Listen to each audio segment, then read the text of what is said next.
Xin Chao, and welcome back to the Deep Dive. This is where we take a stack of your sources articles, research your own notes, and extract the most important nuggets of knowledge or insight, giving you a shortcut to being truly well-informed. Today, we're embarking on a fascinating deep dive into a topic many of you living abroad, especially here in Vietnam, are curious about: dating and relationships for expats. That's right. And our source material today, it's quite unique. It offers this really well-rounded view, drawing insights from both a local Vietnamese perspective and the lived experiences of a foreign expat teacher. Yeah, so we get this fantastic dual lens to look through. Exactly. Our mission for this deep dive is pretty clear: unpack the cultural nuances, the common experiences, those potential pitfalls, and really crucially, some practical advice for navigating romantic connections here in Vietnam. Think of it as your essential guide. Your guide to understanding the vibrant, sometimes surprising, and always evolving landscape of love in this country. So right off the bat, when we look at what our sources reveal about dating here, what's the first big insight that, emerges? Well, what's fascinating is how quickly our sources get to that core paradox, the one that's probably on every expat's mind. Is dating in Vietnam actually easy for foreigners? Yes, the burning question. And the answer, as you say, it's a bit of a paradox. What do the sources tell us about that initial dynamic? Is it easy or not? Well, the core insight seems to be that, yes, initial connections might feel surprisingly easy. There's often this pervasive local curiosity about foreigners. Right, people are interested. Yeah, their cultures, their stories. And this can definitely open doors for, initial interactions more readily than maybe back home. You might find it easier to start a chat or get a yes to that first coffee date. Okay, so the door opens easily. But it's not just about willingness to engage, is it? It sounds like maybe the intent behind that engagement can be different. That's exactly where it gets really interesting. Because of that initial ease, it can sometimes mask very different expectations. How so? Well, you might be thinking, okay, let's just grab coffee, see where this goes, maybe a second date, kind of build up to something. Yeah, casual, exploratory. Right. But from the Vietnamese perspective, especially perhaps for women from more traditional families, that coffee date, it might already be viewed through the lens of, is this person husband material? Wow, okay, that's fast. Is this someone I could build a future with? Are they suitable for my family? The timeline and the sort of inherent seriousness can be incredibly compressed compared to many Western dating norms. So less about just casually seeing what happens. And more like a potential step towards a really significant life commitment, yeah. That sounds like a potential recipe for misunderstanding if you're not aware. So the key takeaway here is doors might open easily, but that next step needs real clarity from both sides. Absolutely. And this raises a really crucial point from the sources. If you are looking for something more casual, you really need to be upfront about it right from the beginning. Yeah, manage those expectations. Exactly. Not just for yourself, but out of respect, to avoid wasting anyone's time. Otherwise, you could find yourself in a relationship that's escalating way faster than you thought just because the underlying assumptions were totally different. Okay, let's unpack that a bit more. Given these, potentially diverging expectations right at the start, what are the core cultural values that really underpin relationships in Vietnam? What should you, as someone dating here, absolutely know? Well, Vietnamese culture is deeply rooted in these sort of communal values, and that really permeates everything, especially relationships. Our sources repeatedly highlight the profound respect for elders. That's a big one, yeah. It's not just politeness, it's this deep-seated reverence for wisdom, for experience. Then there's a strong emphasis on stability, not just financial, but emotional, social stability. Modesty in public behavior is also really valued, and maybe above all, a profound sense of loyalty. These aren't just abstract ideas, they're like the bedrock. The foundation. Yeah, the foundation for how relationships are viewed, how they're conducted. They represent the pillars of what makes a good partner, a strong family unit. That emphasis on family and stability. It brings us to something huge mentioned in the sources, something that can feel incredibly fast to expats, meeting the family early on. Oh, absolutely. And for someone used to maybe dating for months, even a year, before family introductions are even on the table, this can be quite a shock. Right, like, whoa, slow down. But it's completely normal here, particularly if your partner lives with their family, which is very, very common, even for young adults in their 20s, 30s. So it doesn't automatically mean wedding bells. Not necessarily, no. It's not usually a marriage proposal on the spot. It's more about a respectful and often just practical introduction to the most important people in their life. It shows respect for them and their place. Okay, practical advice time then. If you find yourself in this situation, meeting the family, what are the do's and don'ts according to our sources? Give us the insider tips. Okay, first, dress well. Smart, casual, respectful. It shows you're taking it seriously. Second, always bring a small gift. Like what? Simple but thoughtful things are best. Fruit, maybe some nice cookies. Flowers are always good, especially for their mom. Oh, and a little tip from the sources. Maybe avoid wine unless it's genuinely high-end. The wrong kind can sometimes be misunderstood. Good tip. And language. Crucially, remember polite terms. Da and ciao. These are really important. Now, da and ciao. Yeah. They might sound like simple words, but explain the nuance. Why are they so important beyond just being polite? That's an excellent point because they carry a lot of cultural weight. Da isn't just a simple yes or okay.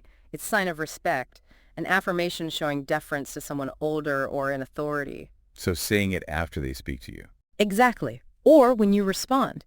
It signals you understand and respect the social hierarchy. And ciao is how you refer to yourself when speaking to an elder. You're positioning yourself as the younger, respectful party. Got it. So getting these wrong. Even unintentionally, it can subtly signal a lack of respect or cultural awareness. Using them correctly, it goes a long way in making a good first impression. So it shows you're making an effort, you understand their customs. What about being out and about?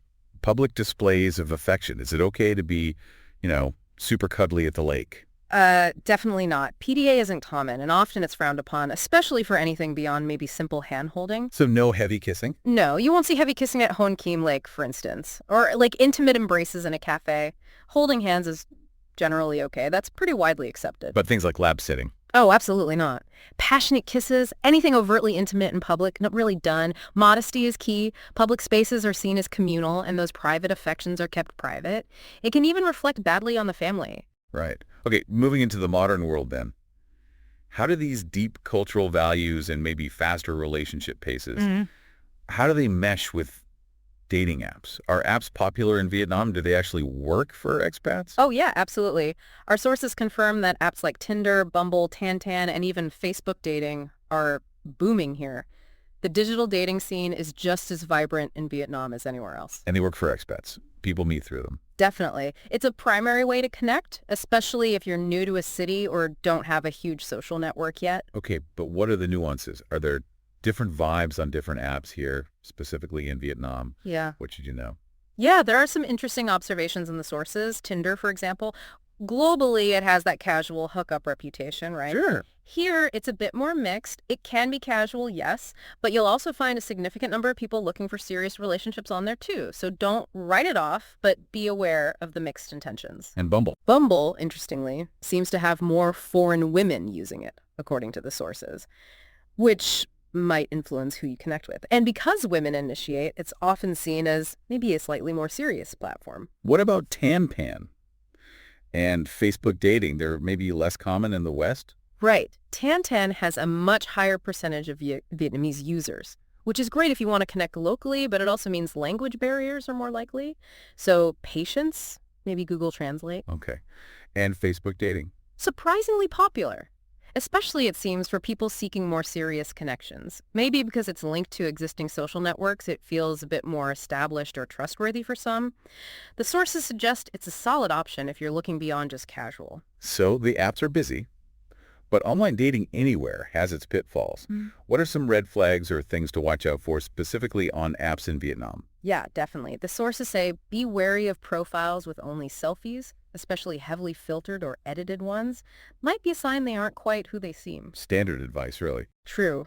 But a huge one. A classic scam tactic everywhere but definitely present here. Anyone asking for money, phone top-ups, or suddenly needing help with hospital bills after just a few messages. Big red flag. Run away. Pretty much.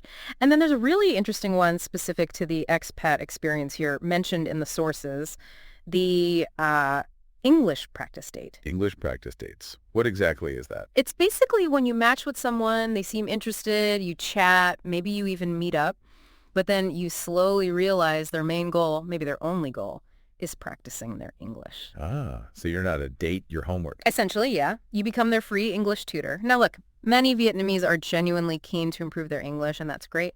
But it can be pretty disheartening if you're actually looking for romance and you realize you're just language practice. Yeah, I can see that. Yeah, It sort of preys on that desire for connection. exactly. The sources mention expats realizing much later that's all it was. So just be mindful. Look for genuine interest beyond just conversation practice. This brings up a broader point. Beyond the apps, what are some common culture shocks or misunderstandings that expats often run into when dating in Vietnam? We've touched on pace, but what else really throws people off? The sources highlight a few big ones. Firstly, as we mentioned, that's speed. Relationships can move incredibly fast. You might hear, I love you after just 3 dates. 3 dates. Or a serious talk about marriage within weeks. For someone used to a slower burn, that can be really jarring. Definitely a huge difference. What else? Open talk about sex is often avoided. It's still quite a taboo topic for open discussion, especially early on. This can create communication hurdles if you're used to being more direct about intimacy. It's often handled with a lot more discretion. Okay, noted. And paying for dates. Ah, yes. There's often a strong expectation, almost a rule, for the man to pay for everything. Splitting bills is not common, especially on early dates. While it might be a nice gesture elsewhere, here it's often seen as a fundamental part of the man's role, showing care and capability. Got it. Yeah. Now let's talk about the flip side. What about assumptions expats might make? What common, potentially disrespectful ideas might some foreigners have, especially about Vietnamese women, that we need to just completely shut down?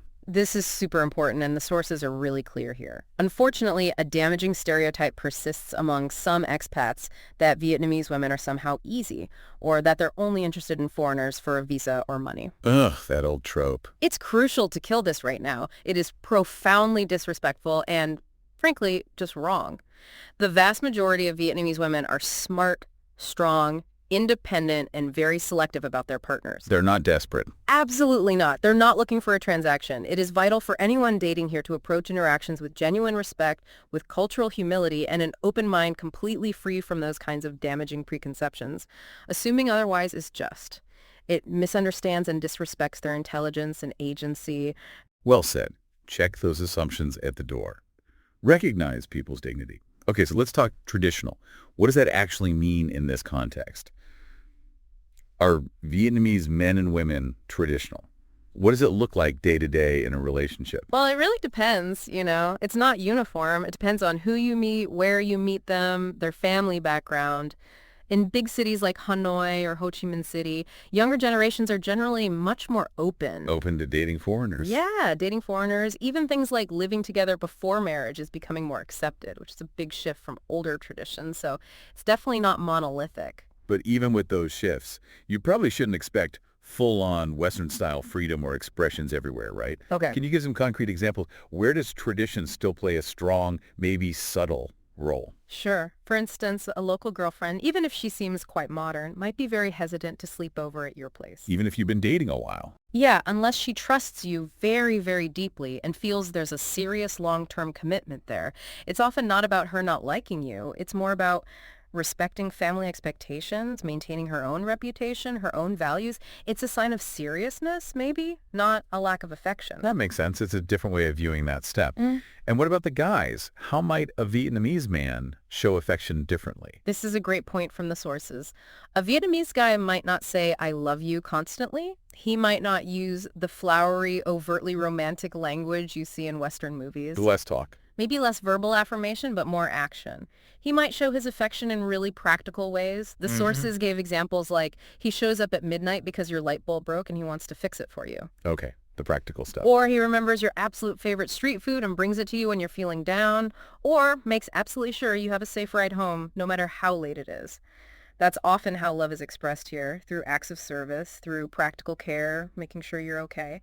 Actions speak louder than words in a very real sense. Exactly. It's a very tangible, action-oriented kind of love. Recognizing that is really key to understanding the dynamic. That's a beautiful way to see it. Oh, Okay, let's bring this all together into truly actionable advice. Based on this deep dive, what are the key do's and don'ts? This is where the rubber meets the road for our listeners trying to navigate this respectfully. okay. The DOs. First, be honest about your intentions. Right from the start. Casual, serious, whatever, communicate clearly.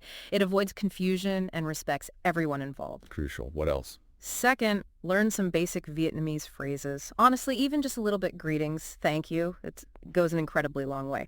Shows respect, shows you're trying. Definitely shows effort. Third, respect the pace. It might be faster, it might be slower than you're used to. Try not to force it. Let it unfold naturally within its own cultural rhythm. And finally, maybe most importantly, accept and embrace the cultural differences. See them as learning opportunities, not problems. Great advice. Now, the don'ts. What should you absolutely avoid if you want dating here to be successful and respectful? Okay, big don'ts. Never, ever talk badly about Vietnam or Vietnamese people. That is just instant relationship killer. Shows massive disrespect. Obvious, but needs saying. Second, don't flash your money around or show off wealth. It can come across as vulgar, like you're trying to buy affection, not build a real connection. Third, avoid comparing your current partner to an ex back home. Yeah, never a good look anywhere. Exactly. It's unfair, irrelevant, and just hurtful. And finally, never assume that every Vietnamese person wants a foreign partner. Many are perfectly happy dating within their own culture. That assumption is just arrogant. So humility and respect are key. This deep dive, wow, it's really given us such a rich picture of dating in Vietnam. It's clear that while the landscape has its unique twists and turns, that core human desire for connection, it's universal. Absolutely. And what's so fascinating here is seeing how love finds its expression regardless of location. In Vietnam, it's not just about romance and isolation. It's so often interwoven with tradition, with family, with those simple everyday acts of care that speak volumes. Yeah. It just reminds us, while dating anywhere can present cultural puzzles, approaching them with understanding and genuine respect, that can turn those puzzles into really meaningful, really profound connections. Love is everywhere, but in Vietnam, it's wrapped in tradition, family, and lots of noodles. Chuckles lightly. Yeah. And if your phone breaks while you're texting your crush, come to ProCare Hanoi. We fix heartbreaks of the digital kind. Next week, we dive into money and banking tips for expats saving, sending money, and how to dodge those annoying ATM fees. Until then, be kind, be respectful, and remember, dating in Vietnam isn't hard. It just takes heart. If you enjoyed this deep dive, consider buying me a coffee. Just scan the QR code in the podcast cover art. It really helps keep this deep dive series going.